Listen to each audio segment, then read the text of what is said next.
Okay, Doug. What did we do this past weekend? We played at the Hormesis 1v1 tournament here at Lvl Up Sports down in Columbus, Ohio. And we're here to talk about it. So if you guys want to hear how the whole experience went, make sure you stick around after the intro. But on your way there, make sure you subscribe to this channel, like this video, and then use the link in the description to pick up any paintball gear that you need to play from Punisher's Paintball. I'm so free.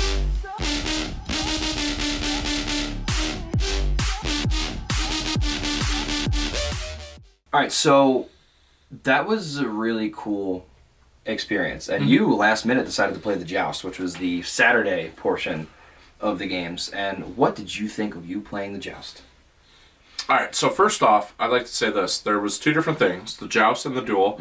The Joust was a more team-oriented thing where basically you had one team and another team, but they were all 1v1. The Glorious and the Magnificent. The Glorious and the Magnificent, yes. How's the Magnificent? Oh.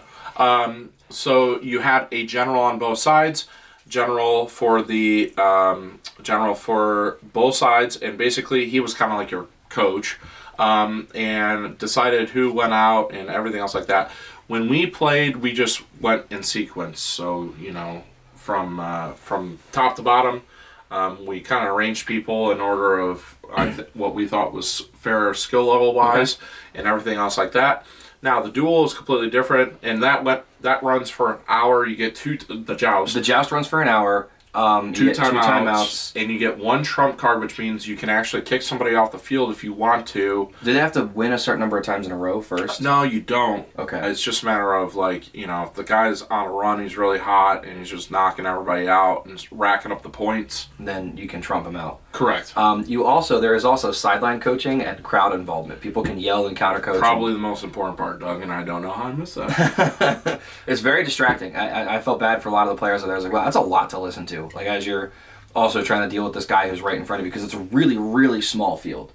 Like, it is. Really, really small. And it is. Ugh.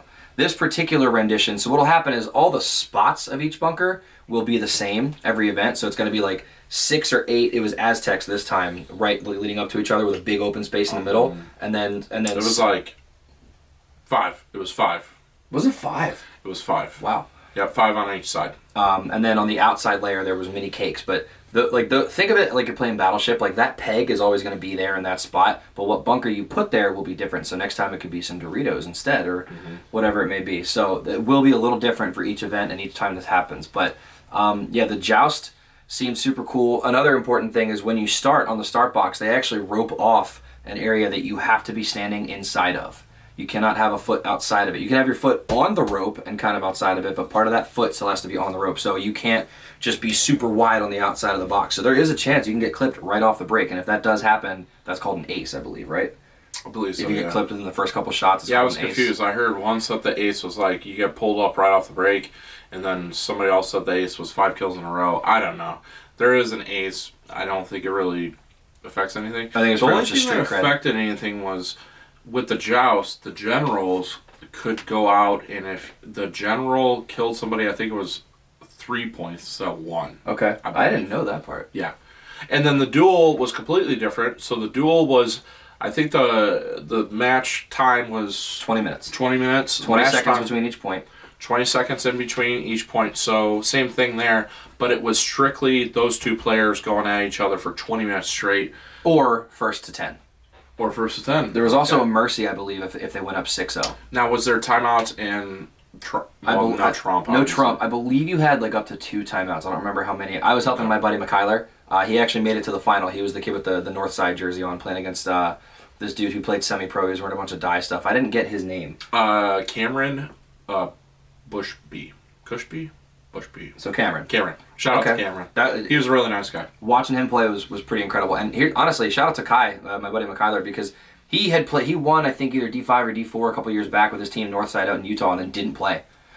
Hasn't played for the last 5 years. He came out and played with me a couple times. He did some 1v1s against my buddy Ray. He was out training. I guess some of the Punishers guys was saying that he has been at level specifically trained for this. So yeah, for like a month now. So, for not playing for 5 years and then dusting yourself off for a month to make it to finals and then go up against a semi-pro player who's clearly been playing very consistently, I'm proud of him. Seriously, kudos to you, buddy. But it does show that the training... Oh, it pays off. pays off. And the fact that and I think that's what Oliver was trying to prove. The fact that Cam has played so consistently for a long time, like that work pays off if you continue to put it in. So my thoughts was the biggest thing for me was the crowd involvement with the Joust made things way more interesting. Oh yeah. I think it was, or I should say, entertaining. Maybe not interesting, but entertaining. Whereas you're not allowed to commentate, you're not allowed to coach with the duel, and that brought off a kind of a completely different perspective where people kind of like were introvertedly kind of thinking about what was going on. And those guys, it brought a sense of like more creation and intellectual thought on what was going on, because like I saw a few guys where they'd pull up off the box, try and shoot the guy quick, and then there'd be other times where they would just surprise the other player and just run down the field. Yep. And a lot of times that was successful because it's such a small field. I only really saw players doing that if they went down a bunch of points. Yeah. Like they'd go down and then they have to bring it back and try to like shift the momentum. So they would. How'd you feel about the field size? Too big, too small, just right. After watching it a bunch, obviously you didn't play. For watching, it did make it easy to track. Honestly, man, the field size was fine. I think they should have done more with like bunker placement. It's a little too straight up, and there wasn't. You can't gunfight because like I sat in that back Aztec. You can't actually see where the other player is. You're pretty much just hoping to not blindly snap into a ball. I think that was kind of dumb. Like the only times you really got good gunfighting was if you both went the opposite way at those back Aztecs. Then you could see in gunfight pretty well. That to me is really the thing of 1v1s is mostly the gunfighting. And if you can get lost, then get lost. But it was almost a little too easy to get lost. I really wish there was less obstruction between even the further apart bunkers that were straight in a line with each other. I didn't like that. Oliver, so we interviewed Oliver. Oliver said that this was kind of like a way to just make people better. Do you feel that this is going to make people better? As long as they fix it so that there's more gunfighting where you have visibility, then yeah. I absolutely think this is going to help people. Now, this I think would be good for developing specifically gunfighting and staying calm under pressure. Because here's the thing. People kept forgetting to go hit the buzzer after they win a point. Like you forget kind of the logistics of paintball. They're so focused on the gunfight and shooting him. You forget everything else that you have to do. Like don't step out of bounds. Go hit the buzzer. What's the time left? All that kind of thing. So I think this is good for teaching people how to manage stress and how to gunfight. I think it's really good for that. It does press some creativity, but I think more creativity comes from playing 5-on-5 and the things that happen as the game starts to break down. I really think you can only get so creative. It's funny that you should bring that up. So, like, the way I felt about it was, like, with the Joust, for example, with the Joust, the generals were, like, the thinkers, and the generals were, like, the strategy behind it. Like, do I send my strongest guy? Do I send my weakest guy to just try and get him in? Do I... what do I do? You know, when do I use my trump card? When do I use my timeouts? All that stuff. And the players were kind of just out there to, like, execute. You're kind of just a pawn. Now, with the duel, I did see guys kind of, like, trying to be like, all right, how can I get more creative here? To kind of, like, if some guy was, like, definitively losing, like, do I run at the guy? Do I switch bunkers a lot? Do I, to try and mix it up and all that stuff? Well, that's the thing. Something to keep in mind is as you're out there playing all day and more people are scouting you and watching you play, you're only one person. Right. Like, you can only change it up so much. I think that adds a huge element to it. Yeah. So, at the end of the day, part of this was just execution, which I guess would prove to Oliver's point, which was this is to make people better. Better at gun dominance, better at snap shooting with each other and everything else like that. Yeah. So... one thing that I did see before I get to my final point, one thing that I did see on Saturday, I don't know what you saw on Sunday, that seemed to be a recurring theme, but with the Joust, people were trying to play the clock just like you would an X-ball, like wait for somebody to concede. And there was quite a few of the people from Hormesis that were like trying to like urge people to hit the buzzer. Yeah. When that's not part of it. So like I think that they're going to Boston next, and I think that like they're going to have to either put something in the rule book or just expect that the general needs to concede, just like an X-ball, right? Like, somebody might, like, be in the chaos of the pits and not realize like, oh shoot, all my guys got shot. I need to concede. They could probably just put like a certain amount of time for dead time. Like if that was kind of like seconds, that was kind of what we had. Quite a few people had said the same thing. Like, you've got 10 seconds to hit the buzzer, or 15 seconds to hit the buzzer, or obviously the other team can concede. Right. But that was kind of the main thing that I saw.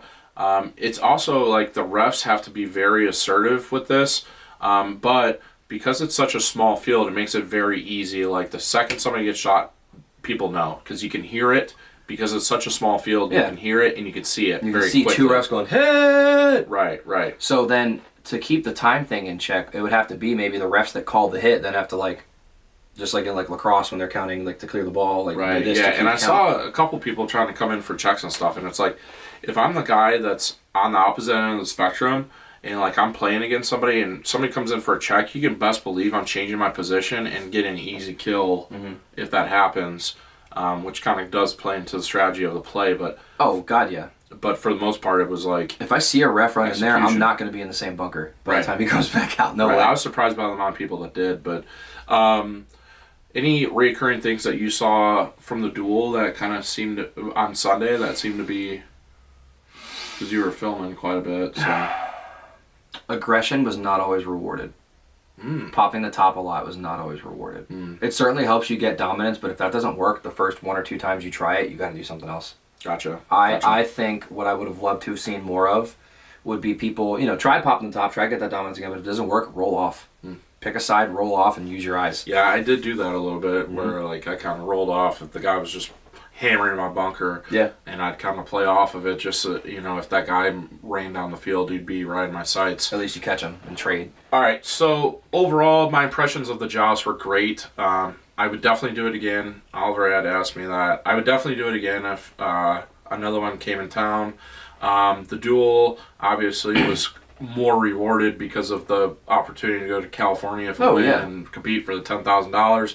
That was pretty cool. That will be exciting.